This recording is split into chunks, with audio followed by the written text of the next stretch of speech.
Hello everyone, how are you? We're doing another video for you to learn how to use your essential oils at home. There's so many do-it-yourself projects that are available that it's really fun that you can do everything from arts and crafts to cooking in your kitchen. And I just wanted to share a few tips and tricks and some ideas on how you can use your essential oils in your kitchen.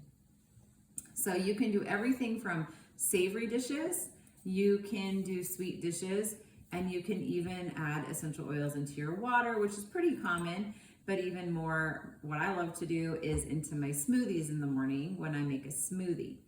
So I'm gonna share a few tips and tricks. It seems like sometimes cooking with essential oils can feel a little bit overwhelming because you don't really know how many drops to use or what essential oils to use.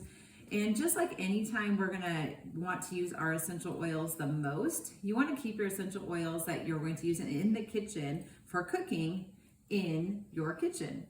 So you don't wanna leave them right above the stove if you have a cabinet above your stove, because that heat source can change the chemistry. Most of your herbs and spices you want to leave away from the heat, and your essential oils are no different on that.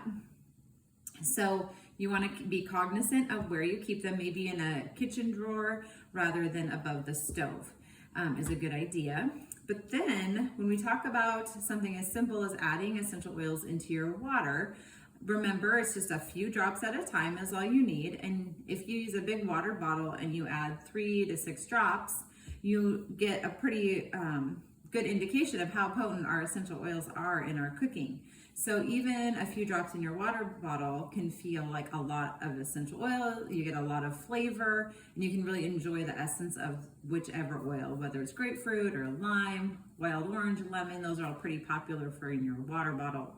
But we can take that even a step further and add essential oils into something like your smoothie. Now, one of my favorite recipes, I add the ginger oil.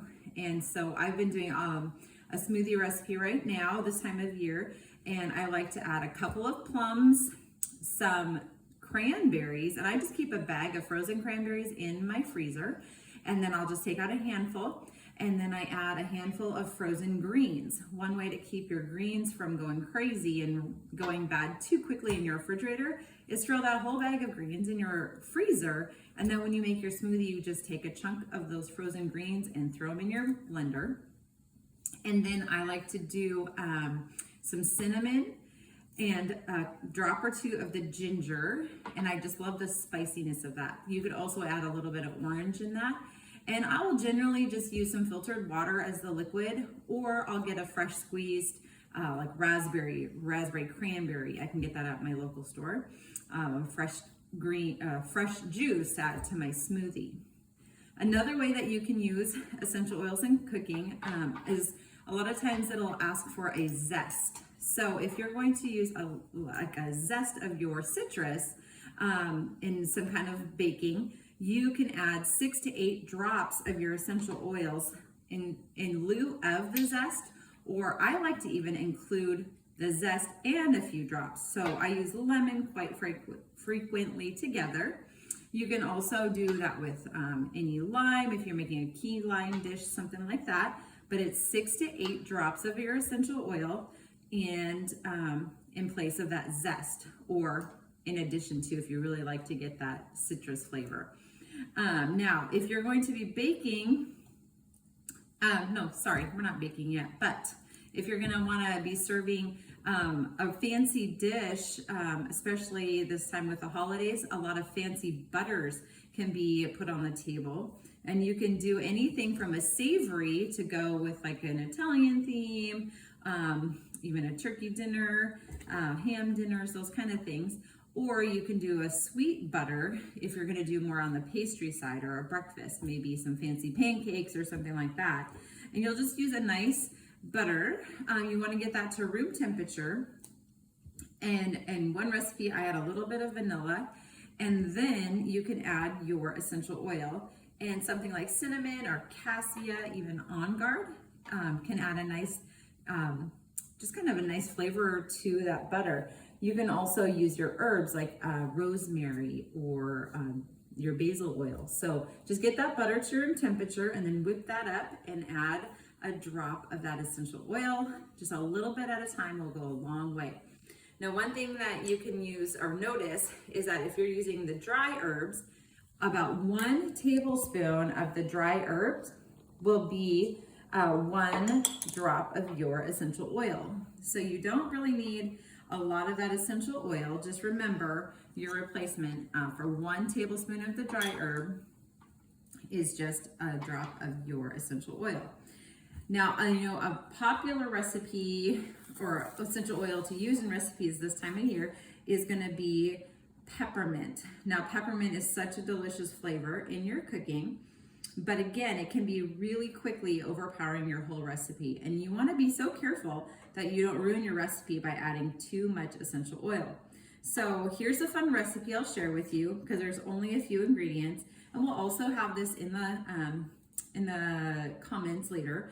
But for peppermint chocolates, it's 1.5 cups of organic coconut oil, 1/2 cup of raw honey, 3 drops of peppermint essential oil, 1 cup of dark or semi-sweet chocolates, and 1 crushed candy cane. That candy cane is more for on the top. So you're just gonna whip those ingredients together, and then you're going to dip them in the chocolate that you've melted, and then you're going to sprinkle the candy cane on top. So that's a fun little recipe, super easy.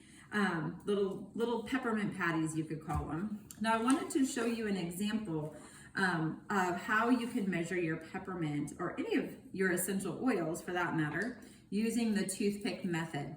Now sometimes our essential oils come out, like I said, really quickly, and you don't want to ruin your recipe. So peppermint is a good example. You can take your toothpick and just dip it right inside your essential oil bottle, and then you can swirl it right into your recipe. So we call that the toothpick measuring. And then you of course want to set that toothpick aside, taste your recipe, and if by chance you need more essential oils, you're just going to want to get another toothpick because you obviously don't want to contaminate your essential oil bottle. Now, if you don't have the fancy tops, you can maybe use the other end of your toothpick and get 2 dips out of that same toothpick. But yeah, you want to make sure you're never going back into your essential oil bottle because that will just create a whole bunch of mess for you. So that's one way that you can measure your essential oils, and just a little tiny bit at a time goes a really long way. So when you're cooking, I had another idea that I wanted to share, I forgot about, is guacamole. I don't know how many of you do the guacamole. I love guacamole, but I feel like, oh my gosh, do I have a cilantro, especially in the winter? Did I pick that up at the store? And you can get your lime oil or your cilantro oil out and use those in your guacamole throughout, especially the winter. I feel like I forget to have those things on hand. So those are some ideas. Now, when you're cooking, another thing that you want to remember is it's nice to add your essential oil into your wet ingredients. Usually there's going to be some kind of a oil or a butter in your recipes, and oftentimes if you're baking especially, you're going to add your essential oil to that component of your recipe and not just into the dry or into the batter, because you really want to get it mixed throughout your entire recipe. So make sure to add your essential oils into that wet ingredients or the oils, and that'll help it to break itself down to disperse throughout your whole recipe.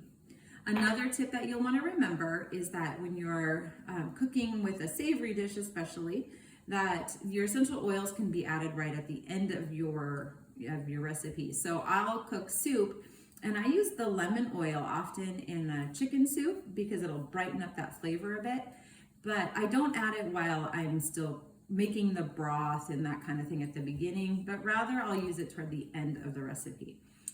So there's so many recipes that you can make with your essential oils. Reach out, look on the doTERRA blog. There's so many fun recipes in the do-it-yourself category.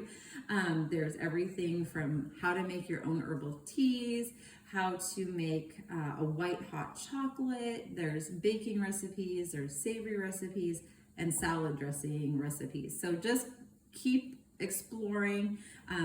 We're happy to help send a couple recipes at the end of this video so that you have some fun things to try for the holidays. But just play with your oils in your kitchen, have fun, and remember, just a little bit of oil goes a really long way. Have fun in the kitchen.